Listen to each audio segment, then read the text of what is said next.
Hey, wrestling fans.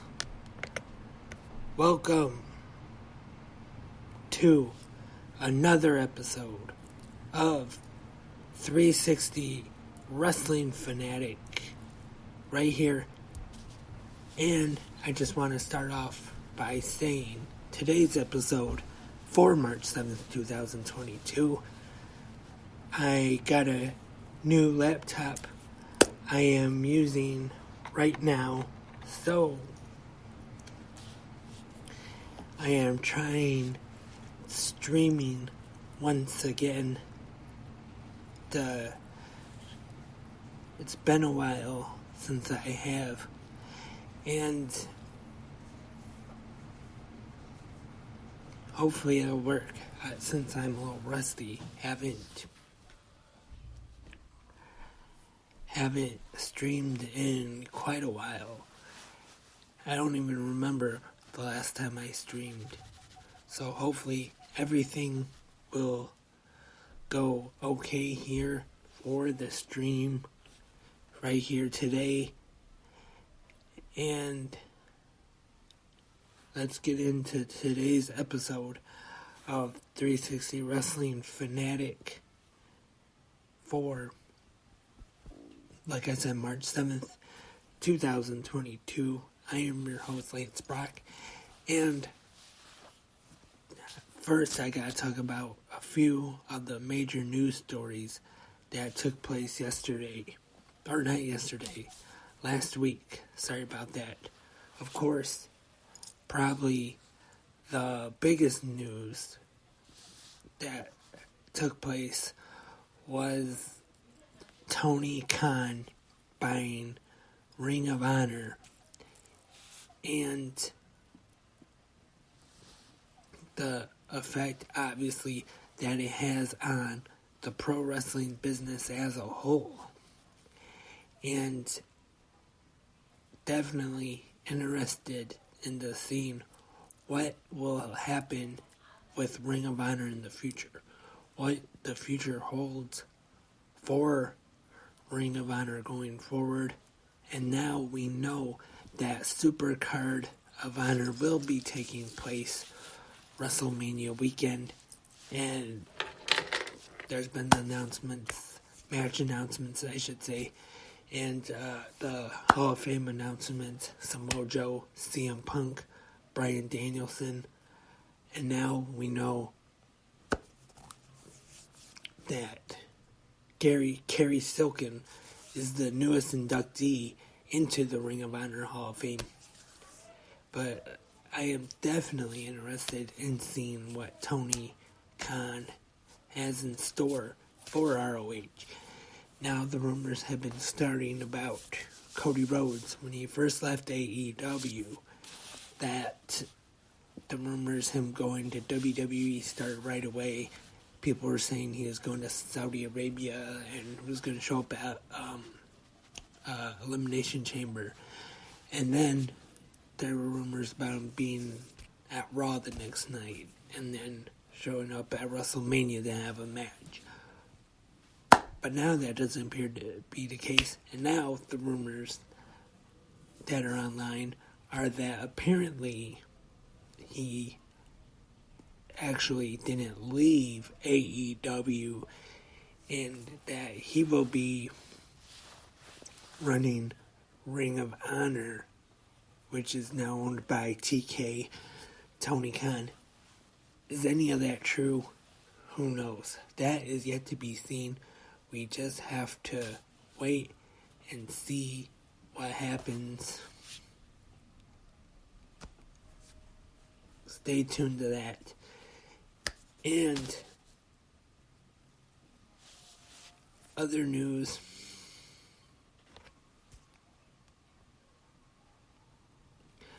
Last night, AEW Revolution took place. And this one was definitely one I was looking forward to. We start off with the buy-in. Legit Layla Hirsch defeats Chris Statlander using a turnbuckle to score the win. Hook defeated QT Marshall. And we see the return of Don Callis to AEW. And a trios match. We have the Kings of the Black Throne, Malachi Black and Brody King, defeating the Lucha Brothers and Eric Redbeard, the former Eric Rowan. Now, this match was actually pretty good. And I have to say, I thought this match might have even been too good for the buy-in. And I would say that would be good enough to have been on the actual main card, the actual pay-per-view, in my opinion. And really good match, though. If you missed the buy-in, I just want to say I definitely recommend checking that out. So it's on YouTube or internationally, Fight TV. I'm sure you can find it easily online to watch it. And then we start off the main card, and it is Eddie Kingston versus Chris Jericho, a match that has had a lot of build up, and Kingston gets the win via submission, defeating Chris Jericho. But Chris Jericho does not hold up his end of the bargain. He doesn't keep his word, I should say. He does not shake the hand of Eddie Kingston after the match, which he has said on Dynamite that if Eddie Kingston defeated him, he would show Eddie Kingston the respect and shake his hand. He did not. He just walked out of there. Next up, AEW World Tag Team Championship match. We got the Young Bucks, Red Dragon, and the Jurassic Express, Jungle Boy and Luchasaurus, the defending AEW World Tag Team Champions. Great match here. It is the Jurassic Express retaining their tag team titles. 19 minutes, 41 seconds. Then we had the Face of the Revolution ladder match. Christian Cage, Powerhouse Hobbs, Ricky Starks, Wardlow, Keith Lee, and Orange Cassidy. You had three big men, I don't really want to say small men, but this one went 17 minutes, 16 seconds. Really good match here. Another one where if you missed this match, I definitely recommend you check it out. It is Wardlow grabbing that ring. Looks like a Sonic ring from the video games. But he got the win here. And he will get a shot at the AEW TNT Championship. Next up, at Revolution, we had the TBS Championship on the line. Jade Cargill defending against Ty Conte. Good match here, kept short. Jade gets the win with Jaded. Good match here. Yeah, I would not say there was a bad match on the show at all. Every match, in my opinion anyway, was at least good or better. And next up, the one match with one of the most build, I should say. And CM Punk taking on MJF. Dog collar match. This one was great. The build-up was just amazing. The promos between these two, Punk and also MJF on the mic, just fantastic. You knew this one was going to be bloody. It was. Punk was bleeding buckets in this one, And in the finish, we see MJF call Wardlow to the ring. He comes out. He goes to get the ring from his pocket. He can't find it. And then Punk gets the advantage on MJF. And then Wardlow finds the ring, puts it in the ring. Punk uses it. And he gets to win 26 minutes, 40 seconds. So CM Punk victorious. Now it is interesting to see, is this the end of the feud? Since it's 1-1, will there be a rubber match? Or will they transition MJF into a feud with Wardlow, who I guess you could say turned babyface last night? Not quite sure just yet, but it kind of looked like it. They could have a feud, and they could move CM Punk into the world title picture, possibly. Definitely have to see what happens there. The AEW Women's Championship is up next at Revolution. Thunder Rosa taking on Dr. Britt Baker. Everybody remembers the classic Lights Out non-sanctioned match they had at St. Patrick's Day Slam. This one, awesome match, is Britt Baker victorious, 17 minutes, 13 seconds. Very good match. Jon Moxley and Bryan Danielson next. These two stole the show. Definitely a candidate for, or contender, I should say, for match of the night here. Great match. Another one where you expected blood, and you saw blood here. Both men, Danielson and Moxley, bleeding, as Moxley getting a quick pin, sneaking it in on Danielson in 21 minutes, 5 seconds. And then after the match, we see the AEW debut of William Regal, who has been kind of like a mentor to both men during their careers. And he gets in the ring, yells at both of them, makes them shake hands. And it'll be interesting to see what is William Regal's role going to be in AEW now. Is he going to be... I'm sure he's not going to wrestle, but is he going to be, excuse me, an authority figure? Maybe AEW hasn't really, other than Tony Khan, hasn't had like a authority figure who's on there every week, like a general manager, or commissioner, whatever you want to call it.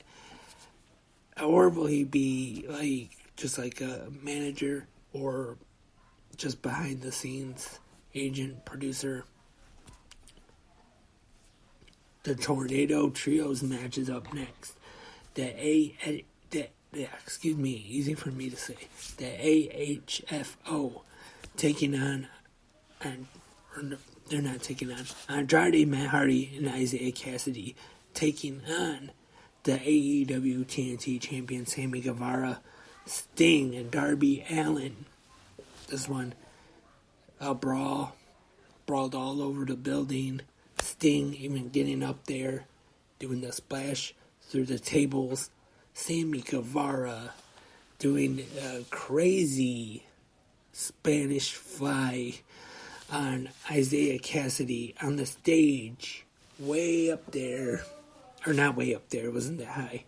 Actually, it wasn't that high, but still, it was pretty insane. Through 2 tables, and Darby Allin pins Matt Hardy to get the win for his team, 13 minutes, 29 seconds. And time for the main event of the evening. AEW World Championship on the line. Hangman Adam Page defending against Adam Cole, baby. I have to admit, big fan of Adam Page. But going into it, I was kind of expecting Adam Cole to win this one, to become the new AEW World Champion. But we see Bobby Fish, we see Kyle O'Reilly get involved, and Hangman retains, still AEW World Champion, Hangman Adam Page, who I have showed before is on the autograph wall right over there. Still, really good match between these two, and definitely not taking anything away at all from this match. These two were great. They put on a great main event. It was just that you had the other matches. You had the dog collar match, and Bryan Danielson and Jon Moxley. And I just kind of thought that, with all the good matches that already took place on this pay-per-view, it was just kind of hard to follow. Honestly, I would have, don't mean any disrespect by it, but I would have maybe put it on sooner and then finished the pay-per-view with the dog collar match. That's just me, though. But I know Tony Khan kind of likes the tradition, and I do too, actually, but of putting the world title match as the main event, the last match on the show. And don't get me wrong, I think that's how it should be. It's just that match was just so kind of, like I said, hard to follow for Hangman Page and Adam Cole. But that was AEW Revolution. Overall, fantastic, great pay-per-view. And I definitely recommend, if for some reason you did not see it last night, definitely check out the replay for either your cable provider, Bleacher Report. They got a new app now, I think. Fight TV internationally, Sling. I know you can order it on there, actually. And just anywhere you get the replay, just make sure you watch this pay-per-view. It was great. And hope to be back soon. This was mainly just kind of like a test to stream again right here if you're watching on YouTube, or you could just be listening to the audio version on Spreaker and anywhere else we're on. If you are, thank you. But also, if you're watching on YouTube, thank you for watching on YouTube. And hope to be back with more. But first, I forgot one thing I was going to mention. One quick news story that broke last week. For me, anyway, and everyone else here in Michigan. AEW, for the first time, is coming to Detroit June 29th for Dynamite and Rampage at the Little Caesars Arena, which I was a bit surprised about because it is a big arena. But not only that, but it is the same arena WWE runs.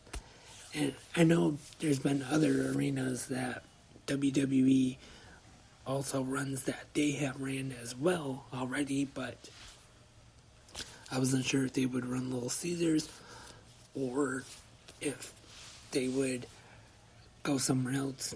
But finally, they are coming to Detroit, Michigan.